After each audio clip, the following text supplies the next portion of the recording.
Então Miriam, a profetisa, a irmã de Arão, tomou o tamboril da sua mão e todas as mulheres saíram atrás dela com tamboris e com danças. E Miriam lhes respondia: cantai ao Senhor, porque gloriosamente triunfou e lançou no mar com os seus cavalos e os seus cavaleiros.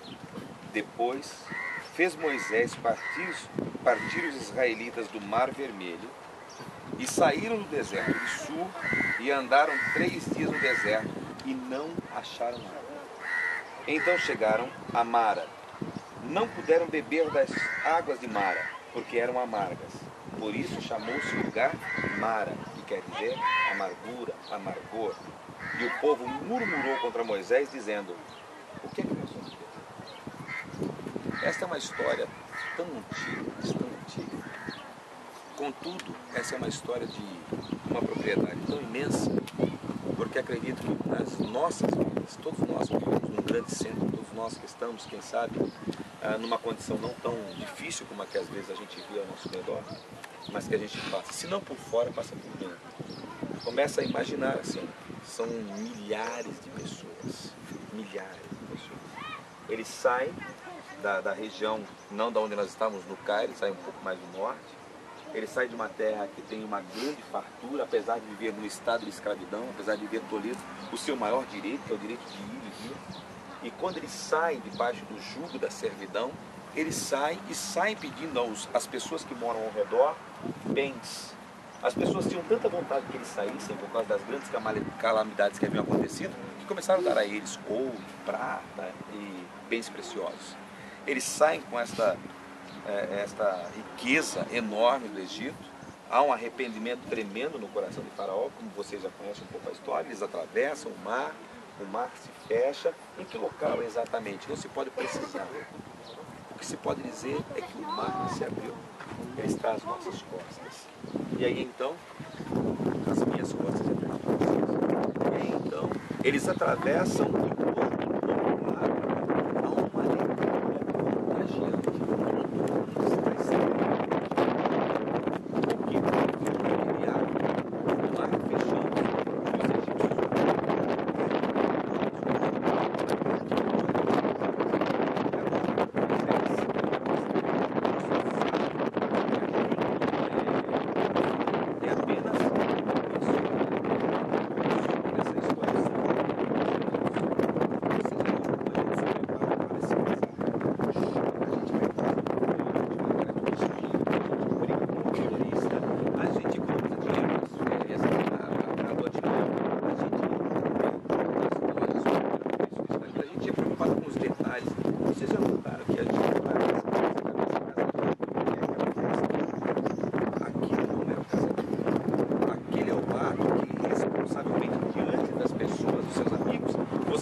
e seus amigos vão com você celebrar diante de Deus. O casamento é dali. É o que se inicia, era o que estava acontecendo. Fechou-se o mar. Virou-se a página. Agora nós temos que andar, nós temos que caminhar. Mas o fator interessantíssimo é que Deus nos tirou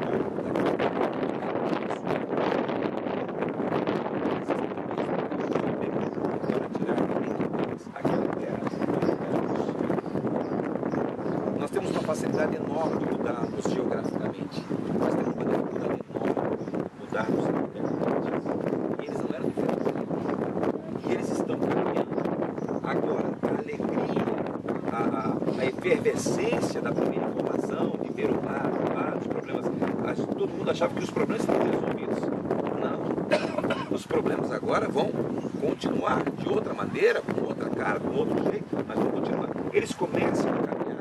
O mar está ao lado, mas não se pode ver. E eles vão caminhando. Agora imagine mulheres com crianças. Imagine pais com filhos adolescentes. O primeiro dia passa, a reserva de água se acaba, os lábios começam, como de vocês, que não havia manteiguinha de cacau, começam a achar, não havia óculos escuros como vocês estão, não havia protetor de pele, e eles começam a caminhar nesse deserto causticante, e aí os mais jovens, os mais fortes vão à frente. Moisés diz, vá à frente, vê se a gente encontra alguma coisa. E os jovens vão e balançam a mão dizendo, não, já estamos no segundo dia. As necessidades fisiológicas são mais de 2 milhões de pessoas. Alguns chegam a dizer que chegava a cifra de 3 milhões de pessoas. A caminhada que começou acelerada agora começa a se tornar mais vagarosa, as energias vão se acabando e não é em vão que as pessoas começam a reclamar. Não é assim, gente.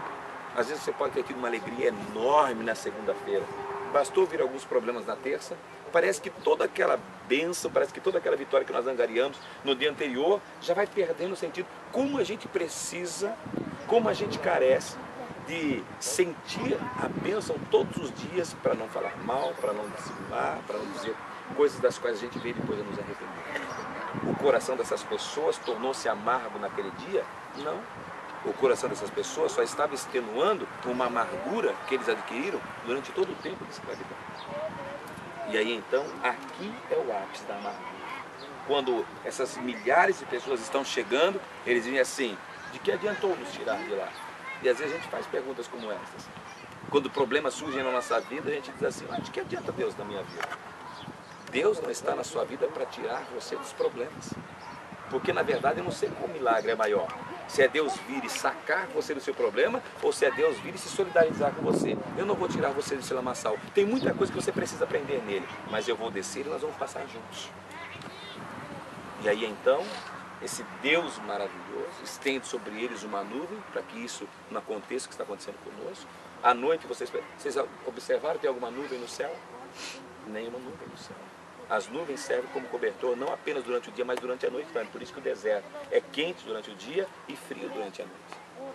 Eles estão caminhando, a garganta está seca, não tem uma garrafinha de água mineral, não tem absolutamente nada, mas de repente, em meio à frustração, de repente, em meio às expectativas sendo frustradas hora após hora, os jovens olham para lá e acenam as mãos e alegremente dizem, encontramos água, e os mais fortes, os mais velozes, e a informação vai passando, e todo mundo começa a recobrar ânimo. Encontramos água. Mais uma vez, as expectativas, quanto maior a expectativa, maior é a frustração. Nós lançamos expectativas sobre pessoas, nós lançamos expectativas sobre relacionamentos, nós lançamos expectativas sobre regiões geográficas, e quanto maior for a expectativa que a gente lança, maior é a frustração, à medida que a expectativa não é suprida. Não é assim? Sim. Agora, o que a gente não pode esquecer é que muitas das vezes nós estamos lançando expectativas em pessoas que não vão supri-las, não é porque não querem, porque não podem. Às vezes elas não têm a menor condição. Tem gente esperando amor de quem nunca recebeu. Tem gente querendo colher em lugar onde nunca foi semeado. Então, a gente também tem que tomar um certo cuidado com quem e sobre quem a gente lança e quanto a gente lança de expectativas. De repente eles chegam, aquela multidão se acerca, na verdade não era só aquele poço, aqui era uma região de águas, por isso que se chama até hoje, ou Wadi Musa, ou então Moses Springs. Haviam várias regiões alagadas. Quando alguém toma água nas mãos e leva à boca, você pode tomar, nem sabe. E mais uma vez, diante, na beirada, na hora de alcançar o seu milagre, na hora de alcançar a sua bênção, alguém se interpõe no caminho e diz assim, não é a hora, não é agora. E aconteceu isso comigo. Eu já lutei tanto por algumas coisas, eu já briguei tanto por algumas situações, e na hora que eu estendi a mão, estava tudo certo, tudo correto, alguém disse assim, alguém atravessou a minha frente, o que aconteceu com você? Alguém tomou a sua frente, alguém tapou os seus poços, e mais uma vez, você se frustrou. E mais uma vez você olhou para os céus e disse assim, não, se é assim, não vale a pena te servir. Mais uma vez a gente olhou para o céu e questionou a autoridade de Deus, questionou o conhecimento de Deus. Por que é que Deus faz essas coisas conosco? Qual é a razão? Porque existem algumas lições na vida que a gente só vai aprender num tipo de sala de aula. A do sofrimento, a da privação. Imagine um adolescente que nunca ouviu uma contrariedade. Imagine alguém que nunca perdeu na vida. Imagine alguém que não sabe o que é uma derrota, porque aprender nas derrotas, aliás, o até é. Há algumas derrotas na vida da gente que são até mesmo melhores do que muitas vitórias. nos ensinam os nossos limites, nos ensinam que a gente não pode todas as coisas, que a gente não sabe todas as coisas.